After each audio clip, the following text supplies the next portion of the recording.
Welcome to வெறு review. இந்த வீடியோவில் 2025லேருந்து எடுக்கப்பட்ட ஒரு இங்கிலீஷ் மூவியான டிராகுலா எ லவ் டெய்ல் திரைப்படம் எப்படி இருக்குது அப்படிங்கிறது தான் அதில் பார்க்க போகிறோம். இப்போ இந்த திரைப்படம் வந்து தமிழ் டப்பிங்கோட நம்ம அமேசான் ப்ரைம் வீடியோஸில் வெளியிட்ருக்குறாங்க. ஆனால் ரெண்டலில் தான் அவைலபிளாக இருக்குது. ஸோ படம் எப்படி இருக்குது, ஒர்த்தா இல்லையா, ஒரு ஹாரர் ஜானர்னு சொல்லியிருக்கிறாங்களே அதெல்லாம் எப்படி ஒர்க் ஆகிருக்குங்கிறத டீட்டெயிலாக பார்க்கலாம். ஃபஸ்ட்டு கதைன்னு எடுக்கும்போது 15th சென்ச்சுரியில் தான் இந்த படத்தோட கதையை ஸ்டார்ட் பண்ணுவாங்க. அங்கே வந்து பார்த்திங்கன்னா ஒரு ராஜாவும் ராணியும் பயங்கரமாக வந்து பார்த்திங்கன்னா காதலிக்கிறாங்க.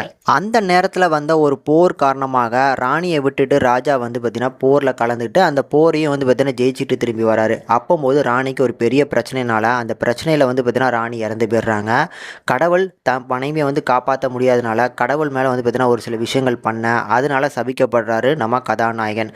ஸோ வேம்பையரா இப்படி சாக முடியாமல் ரத்த காட்டேரியாக சுற்றிட்டு இருக்கக்கூடிய கதாநாயகன் திருப்பி தன்னோட மனைவி மறுஜன்மம் எடுப்பா அப்படின்னு சொல்லி அவளை தேடிட்டு இருக்கிறாப்புல.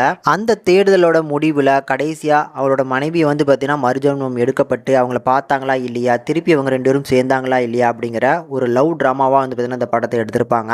அதுக்குள்ளே ஒரு நல்ல ஹாரருமே வந்து பார்த்தீங்கன்னா பிளேஸ்மெண்ட் பண்ணியிருந்தாங்க. இந்த படத்தில் இருக்கக்கூடிய ஹாரர் போர்ஷன்ஸும் சரி, இந்த படத்தோட லவ் போர்ஷன்ஸும் சரி சூப்பராக ஒர்க் ஆச்சு. ஃபர்ஸ்ட் ஆஃப் ஆல் இந்த படத்தோட பாசிட்டிவ் பாயிண்ட்ஸ் கேட்டிங்க அப்படின்னா கண்டிப்பாக இந்த படத்தோட மேக்கிங் தான் சொல்லுவேன். ஓரளவுக்கு நல்ல ஒரு பட்ஜெட்டில் எடுக்கப்பட்டு விஎஃப்எக்ஸ் அண்ட் சிஜி ஒர்க்லாம் சூப்பராக பண்ணியிருந்தாங்க.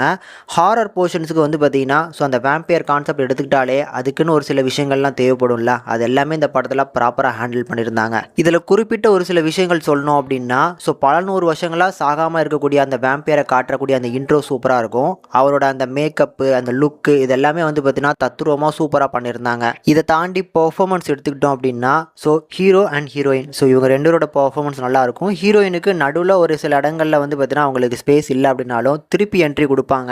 ஸோ வந்து பார்த்தீங்கன்னா மர்ஜன்மம் எடுத்துட்டாங்கன்னு சொல்லி காமிப்பாங்க. அந்த போர்ஷனுக்கு அப்புறம் வந்து பார்த்தீங்கன்னா ஓரளவுக்கு நல்லாவே இம்பார்ட்டன்ட் கொடுக்கப்பட்டிருக்கும். அவங்களோட பர்ஃபார்மன்ஸ் லுக் வைஸும் வந்து பார்த்தீங்கன்னா நல்லாவே அப்பியராக இருக்கிறாங்க.